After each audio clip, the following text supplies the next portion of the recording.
네, 여러분 안녕하십니까. 8월 24일 금요일입니다, 오늘. 이번 주가 잘 가서 지금 참 다행이라서 금요일까지 수고들 많으셨습니다. 6분 패널이 도와주시겠습니다. 어서 오십시오. 네, 안녕하십니까.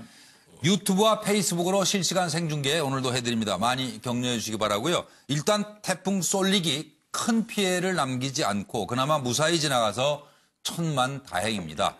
그래도 주변 이웃들 간에 혹시 또 작은 피해는 없는지 서로 좀 살펴주셔야 될 것 같습니다. 재난 대비해서 수고한 관계자들 모두 지난 밤사이 그리고 오늘 종일토록 정말 고생들이 많으셨습니다. 감사드립니다. 또 기상청 관계자들도 수고하셨습니다. 오늘 첫 순서는 징역 25년 그 형량의 무게를 생각해 보겠습니다.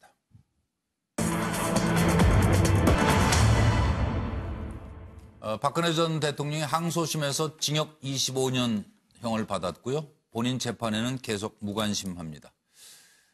왜 그럴까요? 또 최순실 변호인이 궁예 관심법 망령이라는 발언을 하면서 크게 반발했습니다. 그 내용도 좀 짚어드리겠습니다. 첫 번째 질문은 징역 25년 가중 결정타는 무엇이라고 보시는지, 그리고 왜 본인 재판에 불출석하고 계속 무관심한지에 대한 질문입니다. 범행 모두 부인, 반성 안 하고 책임을 전가한다. 그래서 형량과 벌금이 늘었습니다. 대통령 권한을 남용해 기업 재산권과 경영의 자유를 침해한 죄, 기업으로부터 뇌물을 받고 대기업 총수들로부터 부당한 청탁을 받기도, 정치 권력과 경제 권력의 부도덕한 거래로 민주주의의 본질을 훼손했다. 문학의 블랙리스트, 사상적, 문화적 다양성의 후퇴를 경험하게 했다. 박근혜, 국민의 마지막 여망마저 철저히 외면하고 책임 전가에 급급하다. 국민, 사회가 입은 고통의 크기를 헤아리기가 어렵다. 법원은 1심보다 가중 징역 24년을 25년으로 벌금 180억을 200억 원으로 선고했습니다. 박근혜 재판 불출석, 특활비의 공천 개입까지 합치면 징역 33년이 되는 건가요? 이경재 변호사, 궁예 관심법 21세기 부활했다. 항소심 재판은 참혹한 장면이다. 최순실, 저는 벌금만 가중돼서 대통령에게 미안함과 자괴감이 들어요. 라는 생각하지 않을까요? 안종범 전 수석은 형량이 1년이 줄었습니다. 자, 재판 보이콧에 괘씸죄가 적용돼서 형량이 높아졌을까요? 아니면 1심 형량이 상대적으로 약했던 것일까요? 끝까지 비겁한 모습에 대한 단죄일까요? 잘못이 차고 넘치는 것일까요?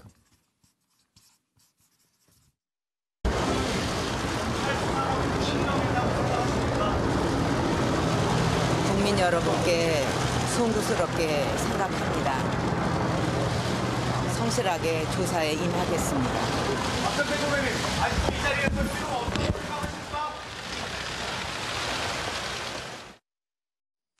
박근혜 피고인에 대해서 판결을 선고합니다. 박근혜 피고인을 징역 24년 및 벌금 180억 원에 처한다. 피고인이 벌금을 납입하지 아니하는 경우 3년간 피고인을 노역장에 유치한다. 오늘 선고한 판결에 불복이 있으면 오늘부터 일주일 이내에 항소를 제기할 수 있습니다. 항소장은 이 법원 서울중앙지방법원에 제출을 해야 되고, 항소를 하게 되면 서울고등법원에서 재판을 받게 됩니다.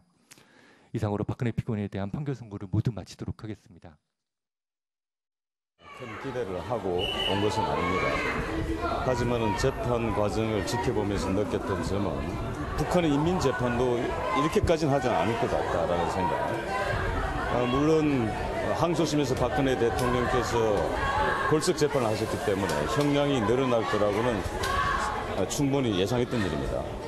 하지만 벌금 20억이 정액된 부분은 도저히 이해할 수 없다.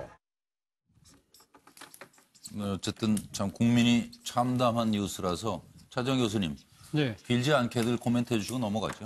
예, 제가 이 박근혜 전 대통령 재판과 관련해서 여러 번 말씀을 드린 대로 박근혜 전 대통령은 아마 이것이 정치 재판이라고 생각을 하고 있는 것 같습니다. 예. 본인 스스로가 단 하나의 혐의도 인정하지 않은 정치 재판이라고 생각을 하고 있기 때문에 네. 여기서 형량이 무슨 의미가 있을까라고 본인이 생각한 것 같아요. 예. 소위 말해서 답 적는 재판이 아니냐. 답은 정해져 있는 재판이기 때문에 본인이 출석을 해서 아무리 강변을 한다 하더라도 어차피 결론은 정해져 있다고 생각하기 때문에 본인 입장에서는 지금 항소심에서 재판 결과가 어떻게 나온 부분에 대해서는 별로 관심이 없는 것 같고요. 결국은 본인은 결국 이 부분이 법리로 해결될 부분이 아니라 정치적으로 해결될 수밖에 없을 것이다. 아마도 제 생각에는 과거 전두환, 노태우 전 대통령의 아마 길을 본인 속으로는 생각하고 있지 않을까 하는 생각인데 예. 모르겠습니다. 우리 정치가 다시 한 번 더 그런 전체를 밟을지 모르겠습니다만은 아마 국민들이 박근혜 전 대통령에 대한 그런 여러 가지 낙담과 분노를 비춰봤을 때는 네. 그러한 역사의 전철은 저는 다시 되풀이되긴 힘들지 않을까 하는 생각을 해봅니다. 정태근 의원님 참 대단한 무반응이에요. 이렇게 반응 안 하기도.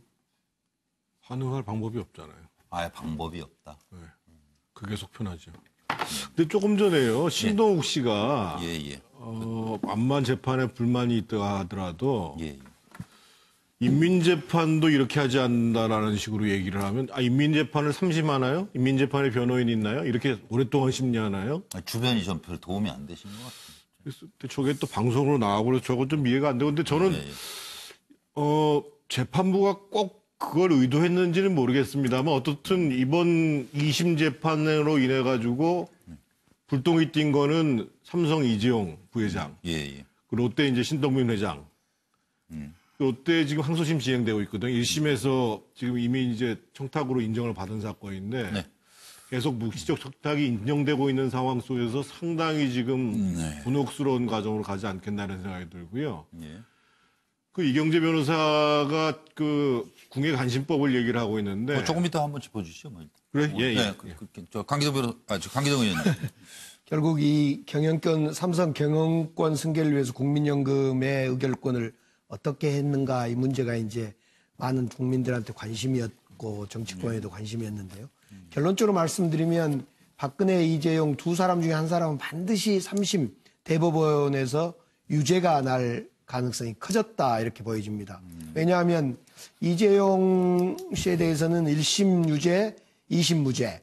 반대로 박근혜에게는 1심이 무죄였던 것이 2심이 유죄인데 이 2심 유죄 부분이 1심 이재용 씨의 1심의 유죄 부분을 그대로 가져왔기 때문에 대법에서는 두 사람 중에 한 사람은 적어도 유죄로 인정할 수밖에 없는 상황이 됐다.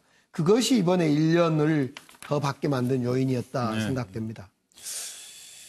윤기찬 부대변인 생각은 어떠셨어요? 예, 저는 1심에서 이루어진 증거조사에 따른 인정된 사실관계를 예. 탄핵할 수 있는 증거가 마땅치 않았다 이렇게 생각이 되고요. 그래서 아마 관심이 크게 없었던 것 같고 더불어서 이재용 삼성전자 부회장에 대한 그 2심 재판 내용이나 결과의 범위 내에서 아마 선고가 이루어질 것이다라고 변호인들이 예측을 했을 것 같아요. 네, 예. 그렇다 보니까 크게 관심이 없었던 것 같고 어쨌든 그러나 이게 지금 그 200억 원 벌금의 경우에는 이게 환영 처분이 되면 사실상 3년 법인에 1000일 이상 3년 법인이기 때문에 근 3년이거든요. 네. 그 기간 동안에 환영 처분돼서 구치소도 살아야 되기 때문에 참 만만치 실제 다 합치면 33년에 36년까지 나오는 예. 이런 그 결과가 됐네요. 예. 현근택 부대변인으로 갑니다. 네, 저는 관심 없는 이유야 당연히 정치적인 해결을 바라기 때문이라고 생각하고요. 이번 판결에서 가장 관심이 이제 삼성과 관련된 거에서 어떻게 판결할 건가 사실은 그거였습니다. 이재명 부회장과도 관련돼 있고 또 이게 삼성이라는 어떤 재벌 권력에 대해서 재판부가 어떻게 판단하느냐. 어찌 보면 이제 삼성은 큰 틀에서 보면 세 개였거든요. 그 말 지원한 거랑 이제 미르 K 지원한 거랑 동계 영재센터 지원한 건데 지금 사실은 금액이 제일 적은 게 동계 영재센터였어요. 그게 16억 정도 됐는데요. 이 부분에서 아마 이제 1심과 좀 바뀐 것 같은데 사실은 금액이 더 큰 거는 이제 미르하고 K 재단이었거든요. 그게 이제 금액이 200억이 넘었습니다. 물론 이제 말 지원과 관련된 거는 실제로 지원한 것도 있고 약속도 있기 때문에 이 유무죄가 약간 왔다 갔다 하는데요. 미르 K가 사실 어찌 보면 핵심입니다. 저는 실제로 돈이 간 거거든요.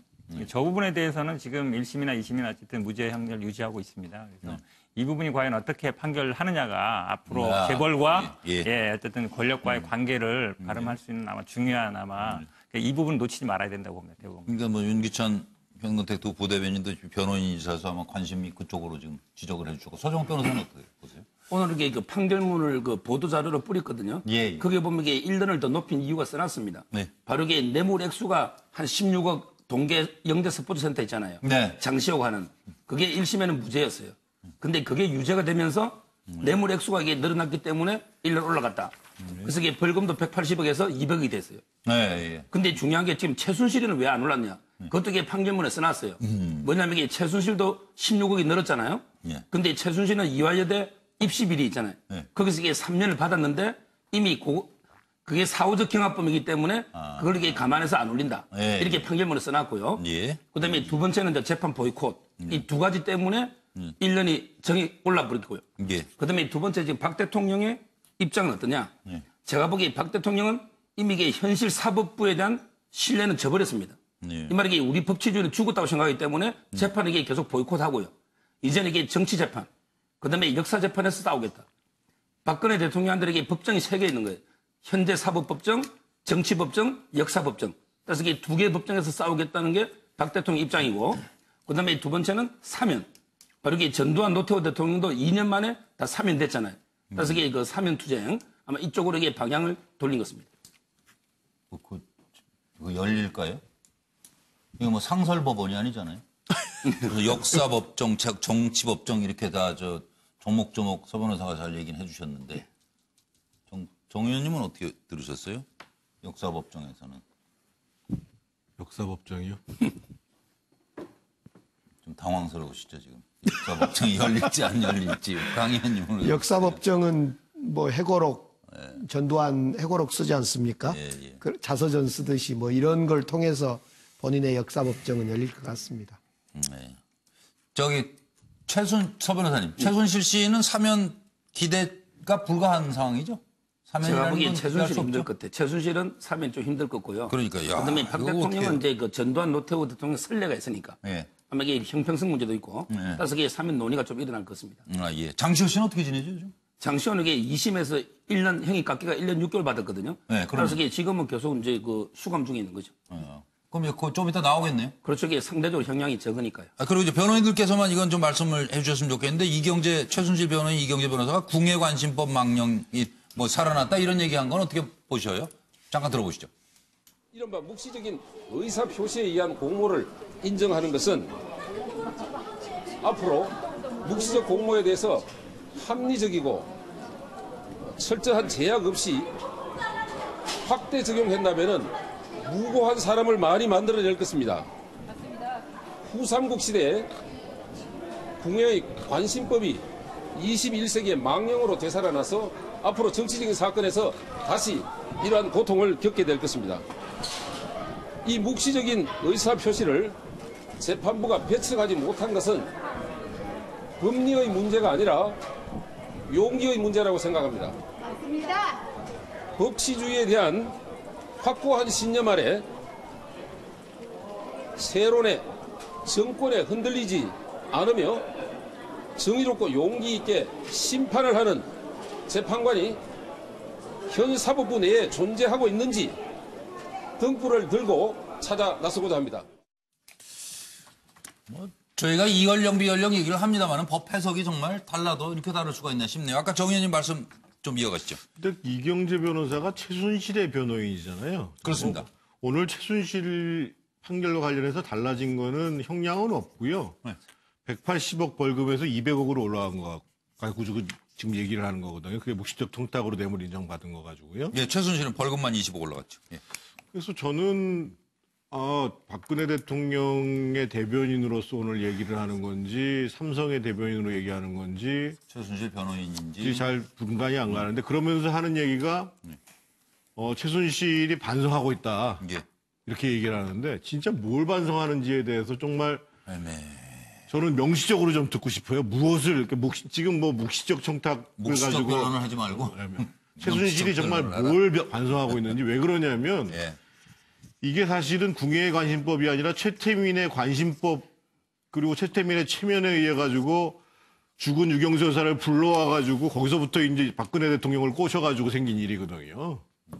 지금 궁예의 관심법 얘기할 때가 정 아니라요. 의원님 주장으로 듣겠습니다. 예. 최태민의 체면법을 지금 사실은 반성할 문제입니다. 지금. 예. 뭐 상당히 또 민감한 문제까지 얘기를 하셨는데 차재원 교수님은 예, 지금 우리 지금 화면에 지금 관심법에 대해서 사람의 생각을 읽어내는 능력이라고 되어 있는데요. 네. 저건 궁예가 이야기하는 것인데 예. 사실은 그 불교에서 이야기하는 관심이라는 것은 저 사람의 생각이 다른 사람의 생각이 아니라 나의 생각이라는 것이죠. 참나를 바라보는 찾아가는. 찾아가는 것이 관심이라는 겁니다. 네. 그러니까 그 심자가 다른 사람의 마음이 아니라 내 마음, 나의 참나를 돌아보는 것이거든요. 그렇다고 한다면 궁예가 지금 이야기하는 그 관심을 에서 만약 불교가 이야기하는 관심을 한다고 한다면 진짜 관심은 그러니까 최순실 씨가 본인이 뭘 잘못했는지 본인 스스로를 돌아볼 시간이라는 것이죠. 저는 그런 생각이 듭니다. 서양의 궁예도 있었죠. 뭐 소크라테스라고. 너 자신을 알라 그랬잖아요. 아, 그렇죠. 너 자신을. 예. 자기 자신 알기가 자기 자신을 어려워요. 잘 아는 것이 제일 중요한 어려워요. 거죠. 예, 그리고 지금 같은 변호사로서 차라리 현근택 부대변인 예, 이게 그 당시에 뭐 현안이 있었느냐 없었느냐, 그다음에 뭐 묵시적이냐 명시적이냐, 뭐 대가관계 있냐 없냐, 되게 복잡한데 생각 간단합니다. 몇백억 냈거든요. 뭐 200억 이상 내고, 아니, 세상에 기업이 돈을 공짜로 줍니까? 기업하는 사람은 뻔해요. 돈을 100원 내면 100원 이상의 가치가 있기 때문에 내는 거거든요. 묵시적이든 명시적이든 계약서가 있느냐 없느냐. 아니, 그게 중요한 게 아닙니다. 일단 그러니까 돈을 낸다 그러면 당연히 이유가 있는 것이고, 그거에 그렇죠. 대가 바라지 않고 돈 내는 사람이 세상에 어디 있습니까? 돈이 건너갔잖아요. 그렇죠. 내 주머니에서 저쪽 주머니로. 세상에 공짜 없는 법이고, 네. 그거를 이제 법리적으로 이제 말을 하다 보니까 뭐 묵시적 청탁이니 뭐 이런 얘기가 나오는 건데, 네. 간단하게 얘기하면 네. 세상에 공짜 없다는 얘기예요. 돈 내는 건 다 이유가 있고. 그렇게 판단하면 간단합니다. 근데 기업하시는 분 중에 사회에 그냥 시사하시는 분들 많이 계세요. 아, 그건 다르죠. 그거는 단순히 기부하는 거죠. 아, 그거는 공개적으로 하는 거죠. 이거는 몰래 이렇게 갖다 주는 거지 아닙니까? 공개적으로 내는 거는 이런 얘기 안 하죠. 당연히. 왜 이러세요? 그걸 그렇게 어느 비교하면 날 안 보니까 되죠. 내 주머니 돈이 들어와 있다니까 묵시적이죠. 그러니까. 돈 지르는 이유가 다 있다는 거죠. 한마디로 네. 얘기하면. 그리고 서 변호사님. 제가 보기에 아마 이경재 변호사가요. 저는 이게 관심법하고 비유한 거는 좀 부적절하다 봐요. 네. 왜냐하면 이게 관심법이라는 건 뭐냐면 타인의 마음을 꿰뚫어보는 이게 내심의 능력, 미륵 부처처럼 예. 이게 관심법이잖아요. 근데 이제 묵시적 청탁이라는 건 그런 건 아니에요. 예. 예를 들어 이게 묵시적 청탁이 뭐냐면 예를 들어 이제 그 롯데월드 면세점이 취소가 됐잖아요. 예. 근데 면세점의 수가 늘어나면 롯데월드 면세점도 이게 받을 수 있거든요. 그럼 이게 말을 명시적으로 안 해도 뭔가 이게 그 신동빈 회장이 돈을 추가 출자할 때 말을 안 해도 이게 이심전심으로 아, 네가 이게 알고 면세점 내가 때문에 알고. 내는구나. 네, 예. 서로가 알면 굳이 이게 말할 필요가 없잖아요. 그 이게 정도? 묵시적 네. 청탁이거든요. 알겠습니다. 근데 묵시적 청탁은 엄격한 증거에서 인정하는 거기 때문에 예. 관심법하고는 전혀 이게 다른 개념이죠. 알겠습니다. 또 윤기차 부대변인도 말씀 간단히. 예, 그 이경재 변호사는 이제 최순실 변호인이기 때문에 예. 이게 뇌물죄 아닙니까? 뇌물죄의 경우에는 그 최순실 씨는 민간인이고 결국 대통령이 뇌물죄의 주체가 되는 거예요. 그런데 그 최순실 씨는 대통령과 공모했다. 근데 그 공모관계를 인정한 게 묵시적 공모였다. 이렇게 지금 했기 때문에 이것이 공동정범 법리에 다소 비춰볼 때 좀 무리한 게 아니냐 이런 지적을 한 거거든요. 그런 거죠. 그래서 공모의 예, 예. 범위와 관련해서 같이 모여서 모의한 일이 사정이 입증이 안 됐는데 예, 예. 이것이 전체에 대해서 왜 공동정범을 의율 하느냐 예. 이런 문제제기를 한 거고요. 이 법리가 이 사안에 그대로 적용되는지 모르지만 변호사로서 제기할 수 있는 문제제기는 맞아요. 예. 물론 이제 증거에 의해서 묵시적 공모관계가 인정이 됐다고 하지만 어찌됐든 이 부분은 뭐 판결문을 정확히 봐야 될 것 같습니다. 저는 그냥 혼자 생각에 모든 뭐 문제의 그 근본에는 묵시적으로 슬그머니 인정한 최순실 그 존재가 아주 모든 사달의 근원이 아니었나 이런 생각이고 살다가 누구라도 억울한 일을 당하지 않는 사람이 있습니까? 그런데 다만 그 억울함을 이제 풀어가는 방법은 다 다른 것 같아요. 어떻게 해야 지혜로운 길일지를 한번 생각해 보겠습니다.